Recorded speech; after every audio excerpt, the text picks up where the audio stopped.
Well, the Dallas Cowboys decided to show up and play some football on Sunday. And oh, what a game. I just kind of wish the Packer defense showed up. But 40-40? A tie? Well, what the heck is that? Is this back to, everybody gets a ribbon? At the end of the game, did they go and say, okay, Jordan Love, here's your ribbon. Micah Parsons, here's your ribbon. Thank you for participating. There should be no ties in the NFL. No ties. Just get back out there and play until we have a winner. Oh my gosh. Go to the midfield and, Rochambeau, or go out there and go, what? Do something.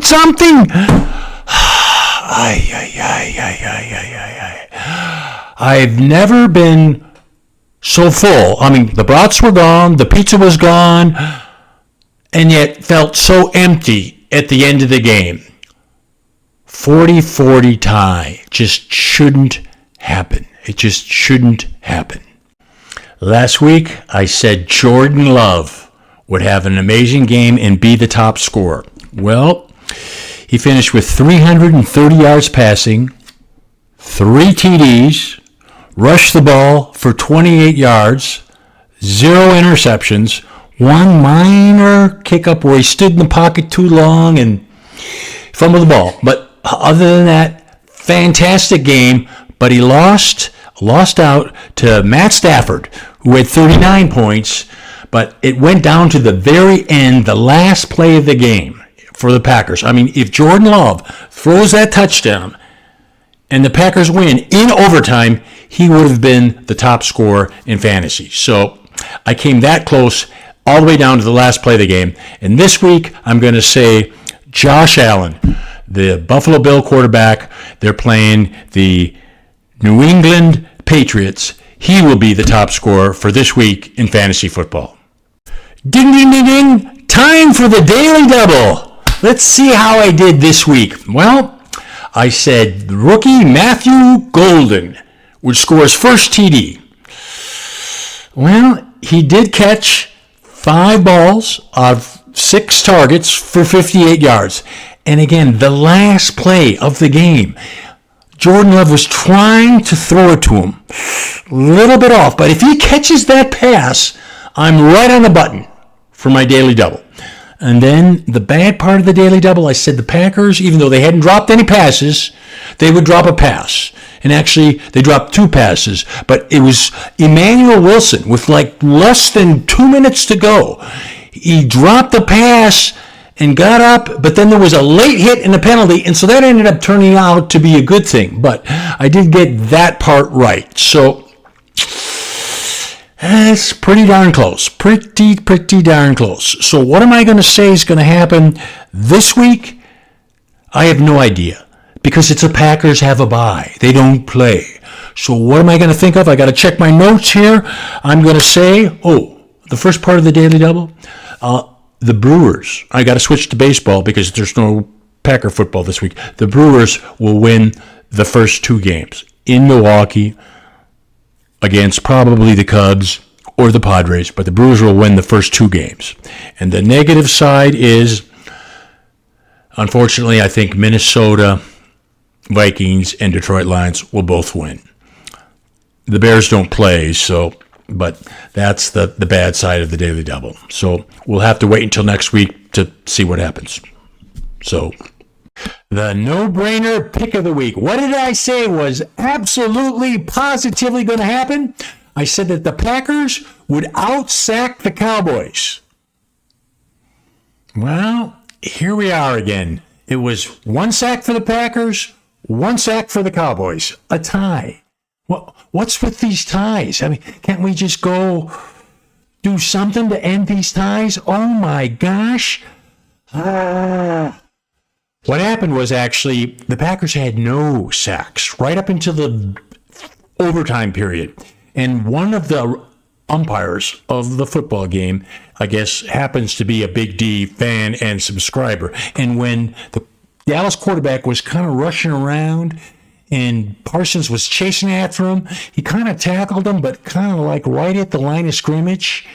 they decided, they knew that the Big D podcast knew that this Packers had to outsack the Cowboys, so they gave Parsons a sack on that to kind of make it a tie. But, we'll have to go and, let's see, rock, paper, scissors to break the tie, maybe. But that's what happened.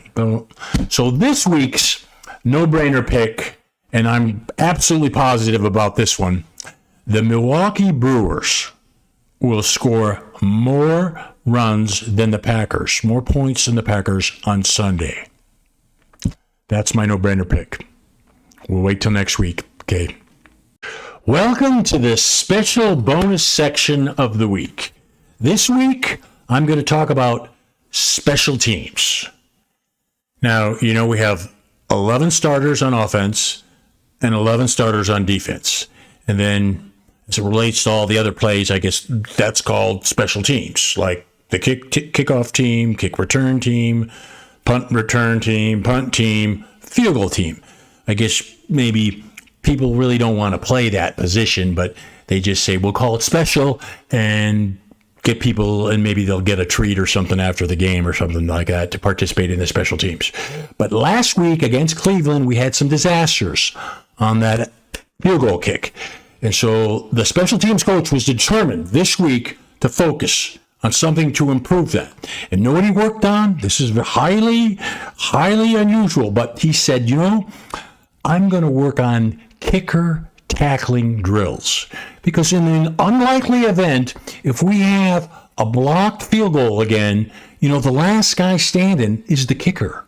So all week long, they worked on kicker tackling drills. And McManus, who's the kicker, he's a great guy, great kicker. He's like, shouldn't I be practicing like kicking off and getting the ball into the landing zone and, improving our field position? And no. We're going to work on kicker tackling drills. So all week long, he's practicing tackling. And sure enough, after the Packers score their second TD in Dallas, they're getting ready to kick the extra point. The extra point is blocked. All of a sudden, they start running it back for 2 years. And who do you see trying to chase after the guy?